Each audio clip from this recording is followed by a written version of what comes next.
ಮತ್ತೆ ಯಾಕೆ ಭಯ ಆಗುತ್ತೆ ಏನಂತ ಗೊತ್ತಿಲ್ಲಪ್ಪ. Yes guys, welcome back to my YouTube channel. ಯಾರೆಲ್ಲ ನೋಡ್ತಾ ಇದ್ದೀರಾ ಯೂಟ್ಯೂಬ್ ಚಾನಲ್ನ ಸಬ್ಸ್ಕ್ರೈಬ್ ಮಾಡ್ಕೊಳ್ಳಿ. ಹೊಸದಾಗಿ ನೋಡ್ತಾ ಇರೋರು, ನಮ್ಮದು ಹೊಸ ಯೂಟ್ಯೂಬ್ ಚಾನಲ್ಲು, ದಯವಿಟ್ಟು ಎಲ್ಲರೂ ಸಬ್ಸ್ಕ್ರೈಬ್ ಮಾಡ್ಕೊಂಡು ಯೂಟ್ಯೂಬ್ ಚಾನಲ್ನ ನೋಡಿ. ಇವತ್ತು ನಾವು ಎಲ್ಲಿಗೆ ಹೋಗ್ತಾ ಇದ್ದೀವಿ ಗೊತ್ತಾ? ಇಲ್ಲಿ ನೋಡಿ ಶೋಭಾ, ಆಂಜನೇಯ ಸ್ವಾಮಿ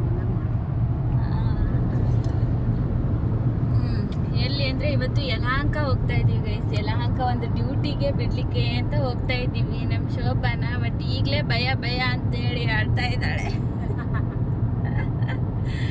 ಅದು ಎಷ್ಟು ವರ್ಷ, 10 ವರ್ಷ ಎಕ್ಸ್ಪೀರಿಯನ್ಸ್ ಇರೋ ಹುಡುಗಿ ಭಯ ಭಯ ಅಂತ ಆಡ್ತಾ ಇದ್ದಾಳೆ. ಏನು ಹೇಳೋಣ ಇದಕ್ಕೆ ಶೋಭಾ? ಭಯ ಯಾಕೆ ನಿಂಗೆ? ಏನೋ ಗೊತ್ತಿಲ್ಲ. ನೀ ಫುಲ್ ಎಕ್ಸ್ಪೀರಿಯನ್ಸ್ ಇರೋಳು, ಭಯ ಪಡಲೇಬಾರ್ದು. ಏನಂತೀಯಾ? ಅದು ಕರೆಕ್ಟೇ. ಹಾಂ, ಏನಕ್ಕೂ ಗೊತ್ತಿಲ್ಲ. ಏನೋ ಒಂಥರ ಸಂಕಟ ಆಗ್ತಿದೆ. ಹೌದಾ? ಏನು ಭಯ ಪಡಬೇಡ, ಅದೆಲ್ಲ ಒಂದು 2 ದಿನ ಅಷ್ಟೇ, ಆಮೇಲೆ ಎಲ್ಲ ಸರಿ ಹೋಗುತ್ತೆ. ಅಷ್ಟೇ. ಗೊತ್ತಾ ಗೈಸ್, ನಾವಿಲ್ಲಿ ಹೊರಗಡೆ ಕುತ್ಕೊಂಡಿದ್ದೀವಿ. ಹುಡುಗಿನ ಬಿಡಲಿಕ್ಕೆ ಹೋಗಿದ್ದಾರೆ ನಮ್ಮ ಮನೆಯವರು. ನೋಡಿ ಇಲ್ಲಿ ಎಲ್ಲ ಇರುತ್ತೆ, ಯಾವ್ಯಾವ ಥರ ಜನಗಳಿರ್ತಾರೆ. ಇಲ್ಲೇ ಯಲಹಂಕದಲ್ಲೇ ಇರೋದಕ್ಕೆ ನಾನಂತರೂ ಒಳಗಡೆ ಹೋಗಲ್ಲ ಗೈಸ್. ಯಾಕೆಂದರೆ ನಾನು ಇಷ್ಟು ಬೆಳಗ್ಗೆ ರೆಡಿಯಾಗಿ ಬಂದು ಒಳಗಡೆ ಹೋಗೋಂಥದ್ದು ಆ ಥರ ಎಲ್ಲ ಇಲ್ಲ. ಒಳಗಡೆ ಹೋಗಲ್ಲ ನಾನು. ಏನಿದ್ರು ನಮ್ಮ ಮನೆಯವ್ರು ಹೋಗ್ತಾರೆ. ಆದರೆ ಒಳಗಡೆ ಹೋಗ್ಬೇಕಂದ್ರೆ ನಾನು ಆ ಥರ ರೆಡಿಯಾಗಿ ಬಂದರೆ ಮಾತ್ರ ಹೋಗ್ತೀನಿ. ಕಸ್ಟಮರ್ ಮನೆ ಒಳಗಡೆ ಹೋಗಿ ಮಾತಾಡಿ ಬಿಟ್ಟು ಬರ್ತೀನಿ. ನಾನು ಆ ಥರ ಎಲ್ಲ ರೆಡಿಯಾಗಿ ಬರಲಿಲ್ಲ ಅಂದರೆ ನಾನು ಕಸ್ಟಮರ್ ಮನೆ ಒಳಗಡೆ ಹೋಗಲ್ಲ. ಏನು ಅಂದರೆ ಇನ್ನು ಮನೆ ಕ್ಲೀನಿಂಗ್ ಸ್ಟಾರ್ಟ್ ಮಾಡಬೇಕು. ಹಬ್ಬ ಬಂತಲ್ಲ, ವರಮಹಾಲಕ್ಷ್ಮಿ ಹಬ್ಬ. ಎಲ್ಲ ಹುಡುಗಿರು ಖಾಲಿ ಆದರು. ಇನ್ನಷ್ಟು ಮತ್ತಷ್ಟು ಜನ ನಮಗೆ ಕೇರ್ ಟೇಕರ್ಸ್ ಬೇಕೇ ಬೇಕು. ದಯವಿಟ್ಟು ಕೆಲಸ ಮಾಡೋಕ್ಕೆ ಇಂಟ್ರೆಸ್ಟ್ ಇರೋರು, ಕೆಲಸದ ಅವಶ್ಯಕತೆ ಇರೋರು, ಅಥವಾ ನಮಗೆ ಕೆಲಸ ಮಾಡಲೇಬೇಕು, ಮಾಡಲಿಲ್ಲ ಅಂದರೆ ಅನಿವಾರ್ಯ ಇಲ್ಲ ಅನ್ನೋರು ಹೇಗಾದರೂ ಕೆಲಸ ಮಾಡ್ತಾರೆ ಗೈಸ್. ಈ ಕೆಲಸ ಒಂದು ಸ್ವಲ್ಪ ಜನಕ್ಕೆ ಏನು ಗೊತ್ತಾ, ಊರು ಬಿಟ್ಟು ಬಂದು ಬೆಂಗಳೂರಿನಲ್ಲಿ ಸುಮ್ಮನೆ ಟೈಮ್ ಪಾಸ್ ಮಾಡೋ ವ್ಯಕ್ತಿಗಳು ಜಾಸ್ತಿ, ಹುಡುಗಿರು ಜಾಸ್ತಿ, ಆ ಥರ ಇದ್ದು ಜಾಸ್ತಿ ಇರೋರೇ ಜಾಸ್ತಿ. ಹಾಗಾಗಿ ಕೆಲಸ ಮಾಡೋಕ್ಕೆ ಆ ಥರದವ್ರಾದರೆ ಕೆಲಸ ಮಾಡೋಕ್ಕೆ ಸ್ವಲ್ಪ ಕಮ್ಮಿ. ನಾನು ನೋಡಿರೋ ಪ್ರಕಾರ ನಮ್ಮ ಪಿ ಜಿಗೆ ಎಷ್ಟು ಜನ ಸರಿಸುಮಾರು ಹಂಗೆ ಬರ್ತಾನೆ ಇರ್ತಾರೆ. ಬಂದು ಏನು ಗೊತ್ತಾ, ಸ್ವಲ್ಪ ಜನ ಎಷ್ಟು ಚೆನ್ನಾಗಿ ಕೆಲಸ ಮಾಡ್ತಾಯಿದ್ದಾರೆ. ಇವಾಗಲೂ ನಾನು ಬಿಟ್ಟಾಗೆ ಎಷ್ಟು ಚೆನ್ನಾಗಿ ಕೆಲಸ ಮಾಡ್ತಾಯಿದ್ದಾರೆ. ಇನ್ನೂ ಸ್ವಲ್ಪ ಜನ ಹಾಗೆ ಒಂಥರ ಅವರು ಬರುವಾಗಲೇ ನಮಗೆ ಗೊತ್ತಾಗ್ಬಿಡುತ್ತೆ ಇವ್ರು ಕೆಲಸ ಮಾಡೋರು ಹೌದಾ ಅಲ್ವಾ ಅನ್ನೋ ಥರ. ನನಗೆ ಸ್ಟಾರ್ಟಿಂಗಲ್ಲೇ ಗೊತ್ತಾಗ್ಬಿಡುತ್ತೆ ಅವರು ಯಾವ ಥರ ಅಂತ. ಸೊ ಹೆಂಗೆ ಕೆಲಸ ಮಾಡಲಿಕ್ಕೆ ನನಗೆ ಅನಿವಾರ್ಯ ಇದೆ ಅಂದರೆ ಮಾತ್ರ ಬೆಂಗಳೂರಿಗೆ ಬಂದು ಕೆಲಸ ಮಾಡಿ. ಯಾಕೆ ಸುಮ್ಮನೆ ಅಲ್ಲಿ ಏನು ಎಷ್ಟು ಚೀಪಾಗಿ ನೋಡ್ತಾರೆ ಜನಗಳು.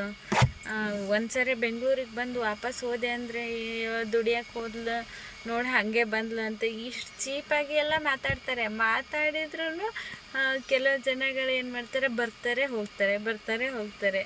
ಆ ಥರ ಎಲ್ಲ ಯಾಕೆ ಮಾಡ್ತೀರಾ? ಸುಮ್ಮನೆ ದುಡ್ಡು ವೇಸ್ಟ್. ಈಗೇನೋ ಫ್ರೀ ಬಸ್ ಇದೆ ಅಂತೇಳಿ ಹಂಗೆ ಓಡಾಡೋದೆ ಹೆಣ್ಮಕ್ಳು ಏನು ಆ ಥರ. ಎಂಥ ಫ್ರೀ ಬಸ್ ಇದ್ದರೂ ಕೂಡ ತಿನ್ನೋಕ್ಕೆ ಉಣ್ಣೋಕ್ಕೆ ದುಡ್ಡು ಬೇಕಾ? ಅದೀಗ ಈಗ ಬಂದಿರ್ತೀವಿ ನಾವು ಜೊತೆಗೆ ಅಂದರೆ ಏನಾದರೂ ಖರ್ಚಿದ್ದೇ ಇರುತ್ತಾ?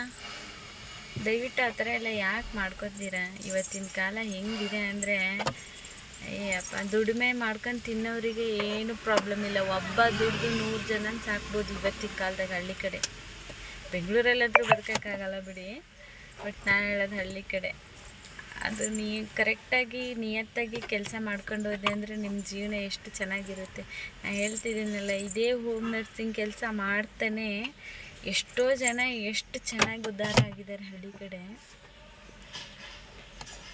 ಆ ಥರ ಎಲ್ಲ ಇರುತ್ತೆ ನೋಡ್ಕೊಳ್ಳಿ. ಆ ಥರ ಏನು ಮಾಡ್ಕೊಂಡು ನಾವಿಲ್ಲಿ ಕಾರಲ್ಲಿ ಕೂತ್ಕೊಂಡು ಮಾತಾಡ್ತಿದ್ದೀವಿ.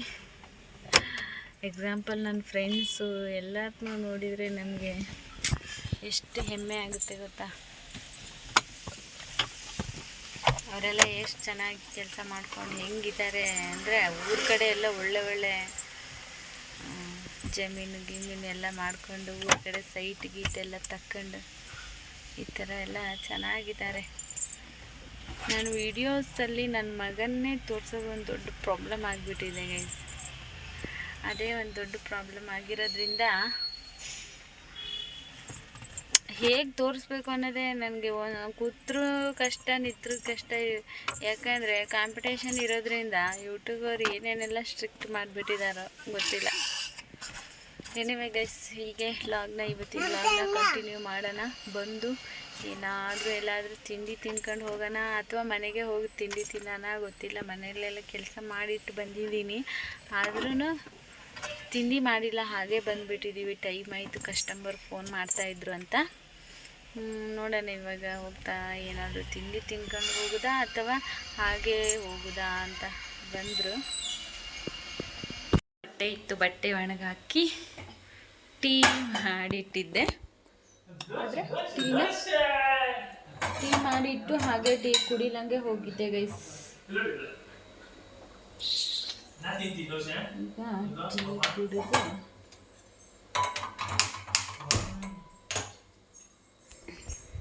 ಹೊರಗಡೆಯಿಂದನೇ ತಿಂಡಿ ತಗೊಂಡು ತಿಂತಾ ಇದ್ದೀನಿ.